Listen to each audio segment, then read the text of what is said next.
আমরা আমাদের হোটেলে পৌঁছে গেছি। এই মোটামুটি হচ্ছে হোটেল, ঠিক আছে। এখন অনেক রাত হয়ে গেছে, কিচ্ছু দেখার মতো নেই, আশেপাশে সব অন্ধকার, কিছুই বোঝা যাচ্ছে না।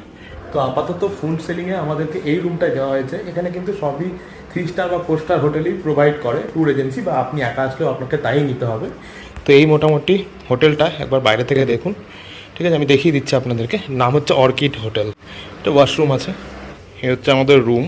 বেস্ট পার্ট হচ্ছে রুমে কিন্তু দুটো আলাদা আলাদা বেড রয়েছে, বাকি সব কিন্তু অ্যামিনিটিস রয়েছে আর কি। এসিও আছে, কারণ এখানে একটু গরম আছে, ঠিক আছে। এসি আপনার কাজে লেগে যাবে ফুড সেলিংয়ে, ঠিক আছে। তো এই মোটামুটি হচ্ছে এই হোটেলটা আমাদেরকে প্রোভাইড করেছে। এখানে 3 স্টার হোটেলই দেয় ভুটানের, সবই ডাবল বেড শেয়ারিং রয়েছে। তো আমি আপনাদেরকে দেখিয়ে দিলাম যাতে করে আপনাদের বুঝতে সুবিধা হয় যে ডাবল বেড নিলে কীরকম আপনারা বেড পাবেন।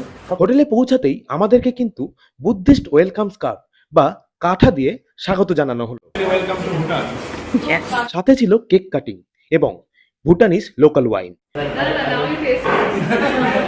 এই ওয়েলকাম সেরিমনি সেরে আমরা বেরিয়ে পড়লাম পায়ে হেঁটে রাতের ফুড সেলিং শহরকে এক্সপ্লোর করতে।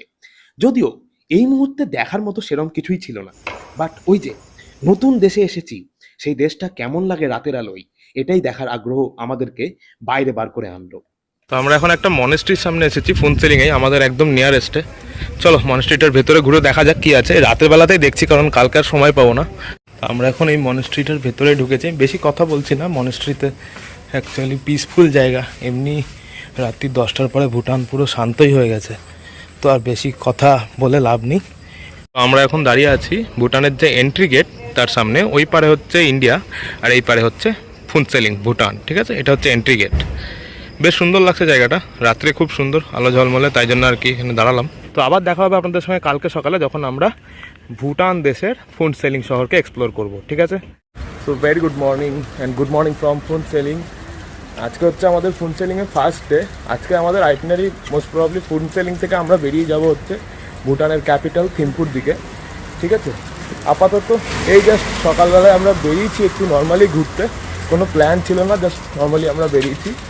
आप भी इंट्रोड्यूस कर दो, आपका नाम बोलता दो। Hello, I'm Iron Jafar. He is from Kanpur, right? Yes. Kanpur. So It's the best buddy. I have to be stranger. Actually আমরা কালকেই আর কি আমাদের এই গ্রুপ ট্যুরের থ্রুই আর কি পরিচয় হয়েছে। আমরা একই সাথে রুম শেয়ার করছি অ্যান্ড ওই আর কি বেরিয়েছি আশেপাশে এরিয়া দেখার জন্য। এখন সবে সকাল 7:30 বাজছে। আমরা রাত্রি 11টাতেও বেরিয়েছিলাম, 10টা-11টার দিকেও বেরিয়েছিলাম।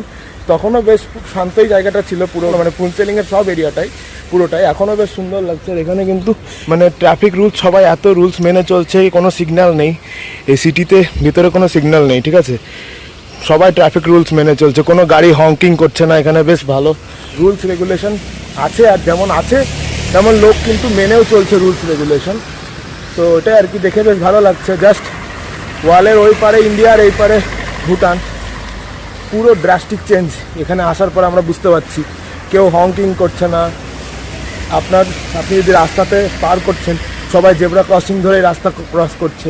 ইভেন কোনো গাড়ি যদি জোরেও চলে আসছে রাস্তাতে, আপনি হাঁটলে কিন্তু গাড়ি দাঁড়িয়ে যাচ্ছে অটোমেটিক, ঠিক আছে। তো খুব পাংচুয়াল এখানে, আর খুব স্ট্রিক্টলি আর কি রুলস ফলো করছে।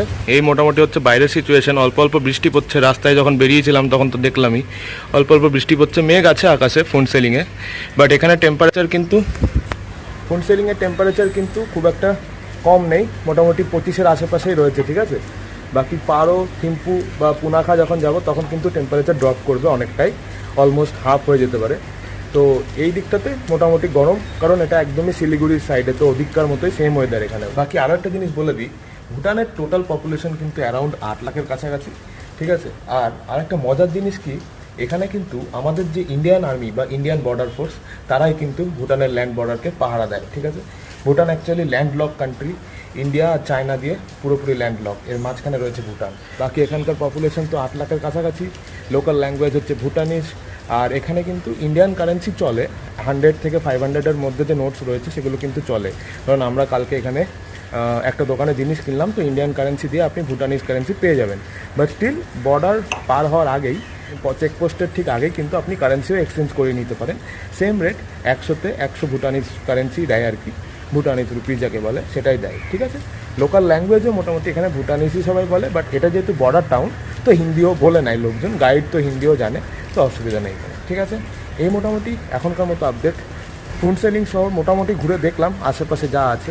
এরপরে আমরা ফুনসেলিংকে ছেড়ে 9টার সময় বেরিয়ে পড়বো হচ্ছে এখানকার ক্যাপিটাল থিম্পুর উদ্দেশ্যে। ঠিক আছে, ভুটান কিন্তু ইন্ডিয়ার থেকে 30 মিনিট এগিয়ে আছে, হাফ অ্যান আওয়ার আমরা এগিয়ে আছি ভুটানে এসে। ঠিক আছে, এনিওয়ে আমরা অলমোস্ট রেডি হয়ে গেছি।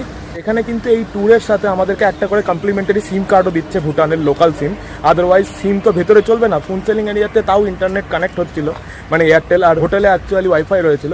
বাট আমাদের তো রাস্তাতেও যদি কোনো রকম দরকার হয় অ্যাক্সেসের, তাই জন্য আর কি আমাদেরকে 100 রুপিস টক টাইম সহ একটা সিম কমপ্লিমেন্টারি এখানে দিচ্ছিল। বাট ওটাতে যদি ইন্টারনেট ইউজ করতে হয় আমাদেরকে রিচার্জ করে নিতে হবে।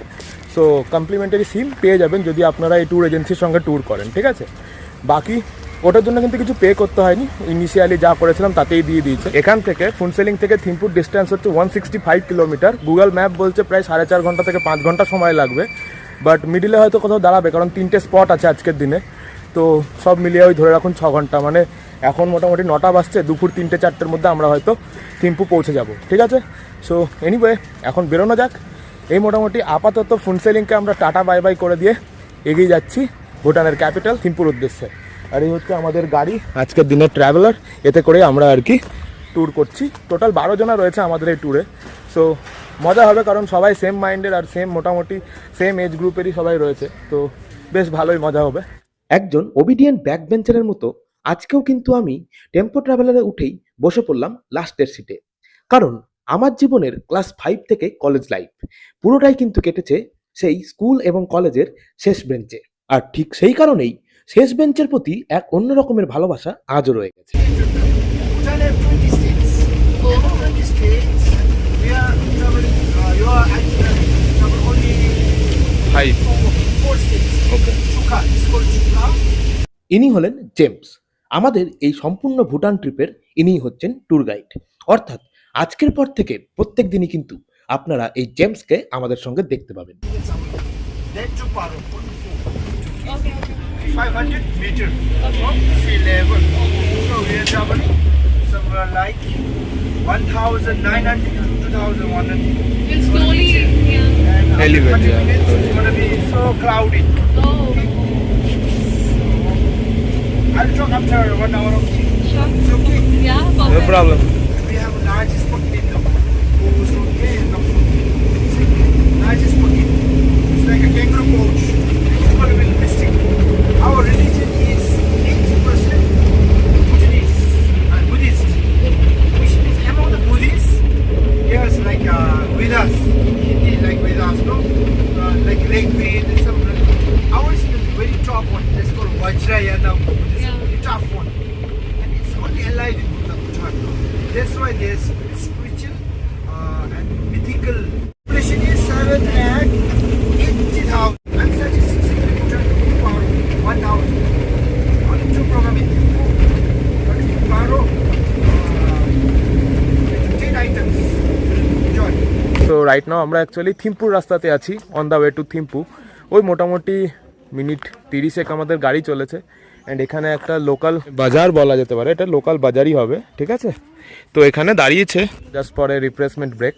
তো এখানে দাঁড়িয়েছে, ওই মিনিট 5 একটা ব্রেক হবে, দেন আবার আমরা জার্নি কন্টিনিউ করব। রাস্তাতে দেখার মতো ভিউ বলতে এখানে একটু ক্লিয়ার দেখা যাচ্ছে, বাট মোস্টলি ফগি ওয়েদারই ছিল। চারিপাশটা পুরো ফগ, মানে যতক্ষণ গাড়ি চলেছে ওই ফুনসেলিং থেকে, তো পুরোটাই ফগ ছিল। তো সেরকমভাবে কিছু দেখার মতো দেখলাম না বলে আর মানে দেখায়নি ওটা আপনাদেরকে। বাকি এই মোটামুটি এই জায়গাটা এরকম দেখতে। আপনাদেরকে ওই বাজারের জায়গাটা একবার দেখিয়ে দিই।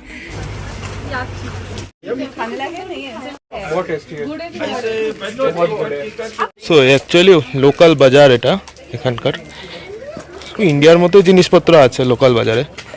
বাকি পুরোটা একবার ঘুরে দেখছি। সবজি বাজার যাকে বলে, সবজি মন্ডির মতো এই মোটামুটি। বাকি আবার কিন্তু কুয়াশা হয়ে গেছে। ঠিক আছে, আবার চারিদিকে কুয়াশা হয়ে গেছে, কিচ্ছু দেখা যাচ্ছে না সেরকম। এরকমই ছিল পুরো রাস্তা ওয়েদার, তাই আর সেরকমভাবে দেখায়নি। ঠিক আছে।